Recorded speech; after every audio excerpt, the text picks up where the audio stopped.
But 608 chimes in. More responding to Jason Wilde about will they sell out, Philadelphia sell out to stop Josh Jacobs. Josh Jacobs won't allow the Eagles to not allow him to run the ball. So how about that? Well, that got me looking, Matt Hamilton. In that game, he ran for 84 yards.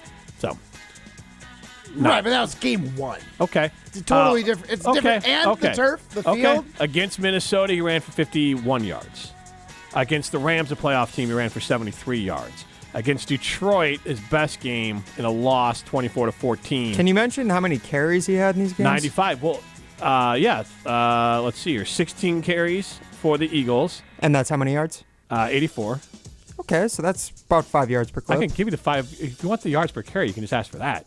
Well, yeah. Yards per carry is very illustrative. 5.3. Yes, but clearly you move away from giving him the ball. 5.7 against Minnesota, lost 3.8 against the Rams. 3.4 against Arizona. 6.3 against Houston. Let's go back to these playoff teams. So 7.3 against Detroit, and then next playoff team, 3.7 against Detroit with 66 yards. And then against a almost playoff team in Seattle, 3.6 with 94 yards. Against a playoff team in Minnesota, 4.1. So realistically, acceptable yards per carry, Philadelphia and Minnesota, and then one Detroit game. The big problem, though, is it's going to depend on the defense keeping it close. Because if Philly scores, even if Josh Jacobs is chunking along at a 4.5, 5 yards per carry, we're going to have to end up passing the ball because you can't just blow time when you're losing. Right, because that's the thing with Josh Jacobs. And he's the third best running back signing of free agency. Yes. But it's a high bar. Very high. Saquon Barkley, Derrick Henry, Josh Jacobs. I think we looked earlier, probably the sixth best back in the league this year. So you'd put Henry and Barkley and Gibbs in front of him. And I think Williams from Denver. So then I think right around there is we'd have Jacobs. There's a lot of different factors into how you want to break that out. I think yards per carry is like the safe one. Yards per carry, he's trash. 4.4 is not good. That is not, that's, the best running backs have a higher yards per carry. So I wouldn't go, he does not do well. We've had this discussion the year started. 4-point-something yards per carry is not wonderful. I mean, that's a first down every. Yeah, but that's not. You run it every play. Yeah, that's not. The best running backs are not that point. I thought, okay. That's fair. He's a very good running back, and yards per carry, I think, are misleading for him because I think that they do him a disservice. Because I think he's a better running. Yards per attempt, he is. Let's see. He is. Looking at some in the league. Looking at some of the other teams in his sort of top tier of rushing yards, he ranked 6th in rushing yards this season at 1,329. Yep. If you look at the guys ahead of him, Saquon had 5.8, Derrick Henry had 5.9 yards per attempt. Bijan Robinson is another name to throw out there. 4.8 yards per attempt. Jonathan Taylor was at 4.7. Jahmyr Gibbs 5.6, and then Josh Jacobs 4.4. Yep. His touchdowns are in his 15 touchdowns. Touchdowns are in his favor. He is a very good running back, and he has the ability to catch all the backfield. But my point is Josh Jacobs, and we talked about this actually during the break. He would be very well served, and this was the plan for the team. And Emmanuel Wilson isn't necessarily that guy. He's a nice player, but to have a true counter and complement to him would be extremely helpful for the Green Bay Packers. He's supposed to be. He's better than Thunder, but he's supposed to be the Thunder and then a lightning sort of back that would be with him to be the explosive player. Because Jacobs, for the year, has not seemed like an incredibly explosive player. His longest run on a year was 38 yards. And only 7 20-plus yarders. He's supposed to be what the Lions had with Sonic and Knuckles, David Montgomery, and Jahmyr Gibbs. Yeah. That is the perfect scenario. Because if you have him and, we'll just say the name, Aaron Jones, which is what we all thought it was going to be for 2 hours back in March. If that was the case... They win some of those games that they didn't win the 0-5 against top-tier teams. If that's the case, they definitely have 12 wins. Pretty good chance they might have 13. 12.5 wins I feel pretty good saying that. Because again, if Jordan Love has the exact same season, you just have more explosive plays. Because that's the one thing. Jacobs is a very good running back, and he is a top-tier NFL running back. And for his career, when he came in, Matt, we had this discussion of he's a 4.4 yards per carry guy, which is fine, but he's a volume carrier. He is a volume back.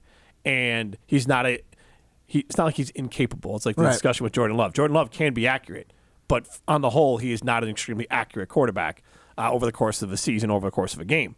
Josh Jacobs, on the whole, is not regularly explosive. And so they needed someone, and that was probably going to be Marshawn Lloyd before he got injured and then had appendicitis, and that kind of ended the season. Yeah. Like, that was kind of the plan here. Now, weird thing, just so you know, the Packers are, and I don't know what running backs are out there. You are allowed to sign players throughout the season. So maybe there was someone else, but I guess they like Emmanuel Wilson.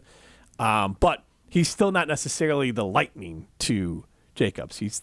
Well, I mean, Marshawn Lloyd wasn't going to be either, right? He's kind of the same kind of back. He's Honestly, a little more. I don't know. He's a little more lightning. It's more than Jacobs. Jacobs isn't super explosive, I think, like Jim said, but he can get out to top speed, but he's not breaking away 80-yard touchdowns very often. He's done it before. He did it against the Seahawks last year, I think. But yeah, I think that 2022 was his 86-yard run. That was his long. Yes. So otherwise, his longs are in the 30s. And even that one, like that's kind of like a rumbling one where he blew through like 2 or 3 guys and then sort of broke away because nobody was fast enough. Like nobody else in the secondary was left. He ran them all over. Yeah. For his career, he's 4.3 yards per carry. Like that's just it's just who he is. He's a but again, I don't want to sit here and he's very good. Yeah. Most teams would love him, but he is not.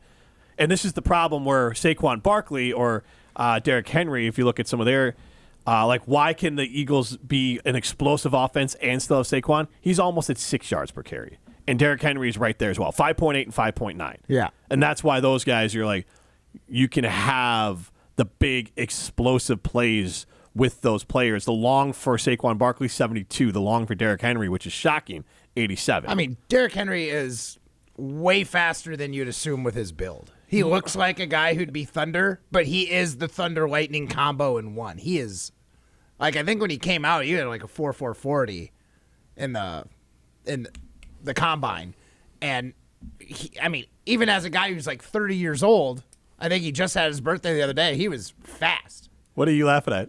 I couldn't think of the word combine? No, the Cardinals Talking text line just makes me giggle sometimes. You want to read the Cardinals Talking text line? Okay, both of you started laughing, and I was like, did I say something to make me sound like an idiot again? No, I did this to Jim earlier today, actually, too. I gaslit him into thinking something was wrong because I was laughing.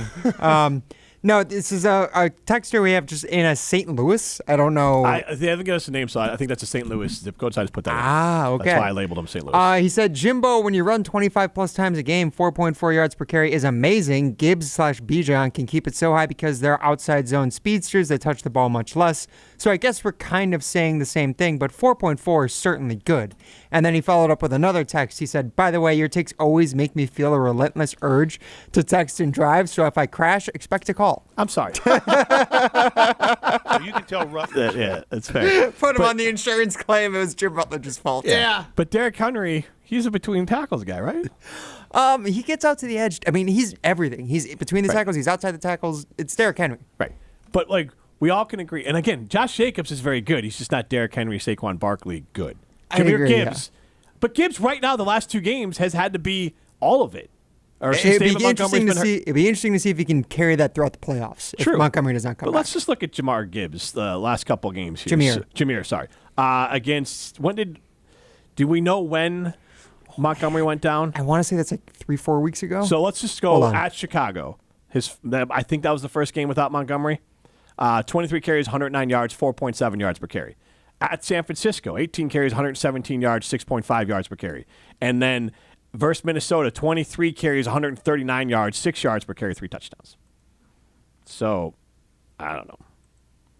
Yeah, I mean, Jahmyr Gibbs is a really good running back. Also, in the month of December, Josh Jacobs has hit 25 carries one time, and it was 26, and he averaged 3.6 yards per carry in that game.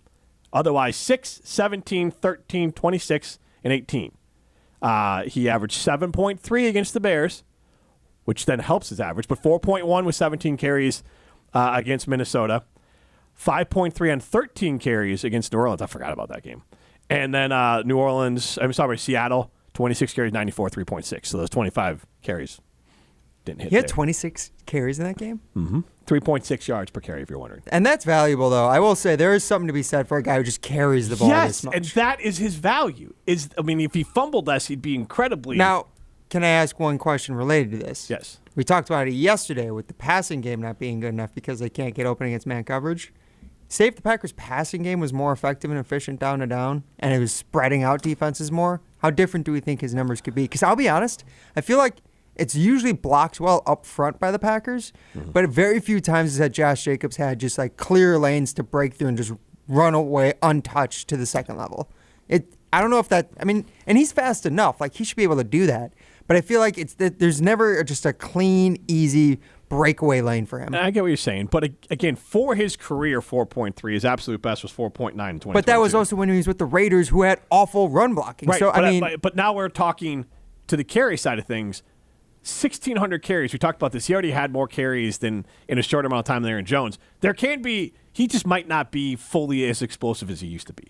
He feels explosive to me. He's still explosive. When he plays. I said as he used to be. That's a lot of carries on a body. True, but even then, like you said, like he wasn't ever averaging that many. Like his 4.3 yards over his course of his career with the Raiders. Like honestly, when you're with the Packers, and I'm assuming much better offensive line play compared to what he had with the Raiders, I feel like it should be like 4.6, But he didn't have any 4.7. passing help in Vegas, right? But that's my point, is that he's just running into a wall every time, and he's carrying. I'm saying the yards per attempt. Like, yes. If the yards per attempt should have been higher given what the Packers' passing game and offensive line. Right, and I that's fair. And again, what I am saying is he's the 5th best running back in the NFL. Yeah, so I'm sure. not getting on him, but there is still a line of demarcation, just like we talk about with quarterbacks. Saquon Barkley, Derrick Henry, Jahmyr Gibbs, and then you could talk about Josh Jacobs as 4th. That's fine. But which is why you feel like he probably can't carry you through the playoffs, which is what the Packers need. Right, because Jordan Love isn't doing it. Or has it in the regular season. I'm not saying any of these guys are incapable, but also it goes back to being the 7 seed, 3 road games, and then relying on an inconsistent Jordan Love. It means he is capable of having a great game, maybe even 2, but then a Josh Jacobs, who, oh, by the way, has had a hell of a lot of carries, and now he's got to play 3 games in a row on the road being wore out. Yeah. So all this being said, I still think the Packers, I would give them like a 40% chance of beating Philadelphia.